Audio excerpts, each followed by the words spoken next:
My name is Deborah Volley, and this is a video that I've been wanting to make for a while.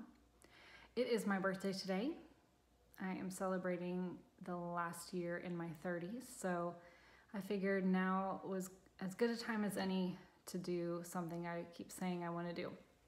So, I have an amazing son. His name is Mason. And about 2 years ago, my son was assigned the gender female when he was born. And until he was 11, he lived as a female. At age 11, he came out as bisexual. And then progressed into non-binary, they, them pronouns, and then progressed into trans and he, him pronouns. This progression happened over a couple years. Well, really, I guess 1 year for that all to happen. I am just here to share my story and hopefully be a voice for people who don't have one. I know when this all started happening to us, say happening to us, that sounds bad.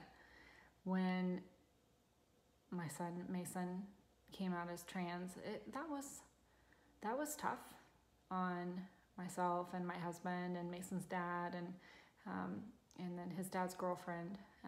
We are a modern family. So yes, there are 4 parents involved, but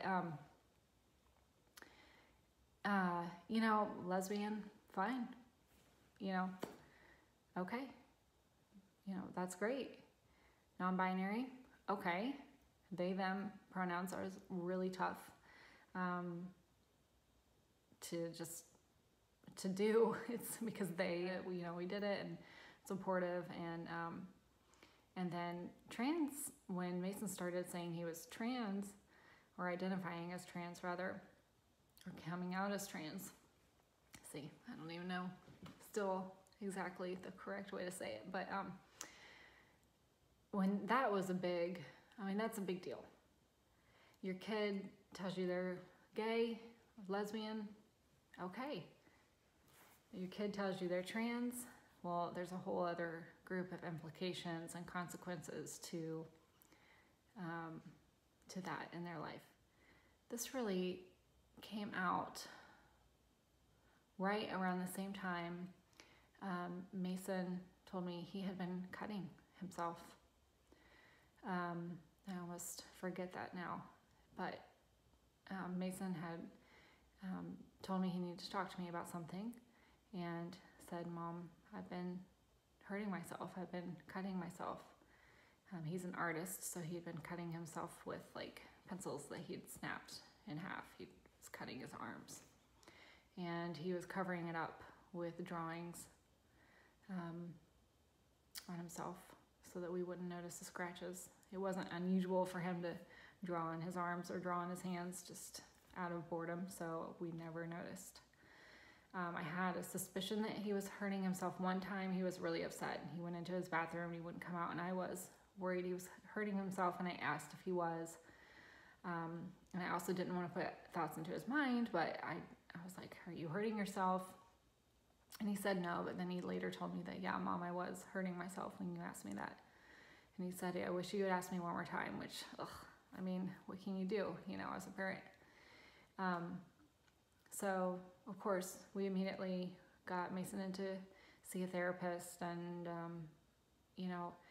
and then he came out as trans, and he felt better.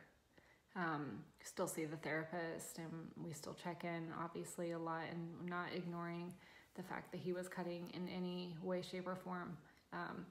But what we learned kind of through that whole process is that he just didn't feel comfortable in his own skin, literally, and he didn't know what was going on.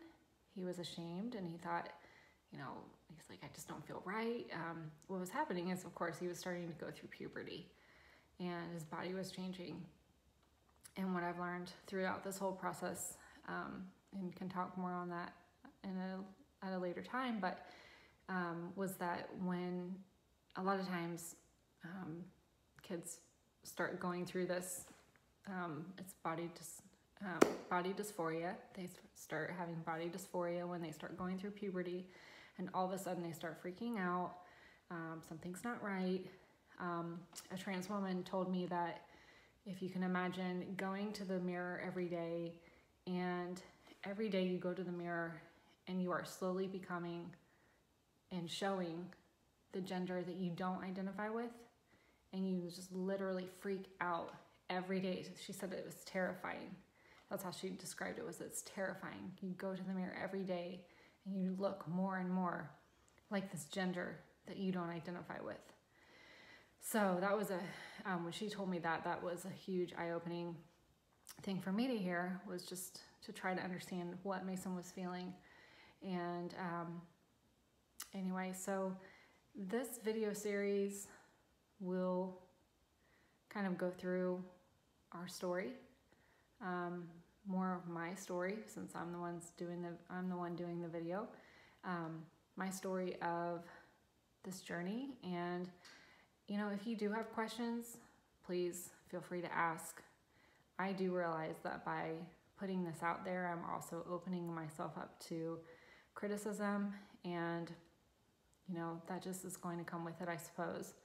But honestly, if I can reach one parent or even one kid who's having trouble talking to their parent, because that's really the end of the day, that's who I care about. If I can reach them, I really don't care if the rest of y'all are offended. So it's really about these kids and just being here for them. Kids, if any of you are out here watching this, please know that you have people. You may not feel like you have people right now, but your people are out there, and you will find them. And just hang in there, because you will find them, I promise, if you hang in there. All right, so more to come. Didn't expect to cry, but more to come, and feel free to reach out if you need to. And I'm also putting a helpline if you are having any thoughts of harming yourself in any way. Please call the number. Thanks.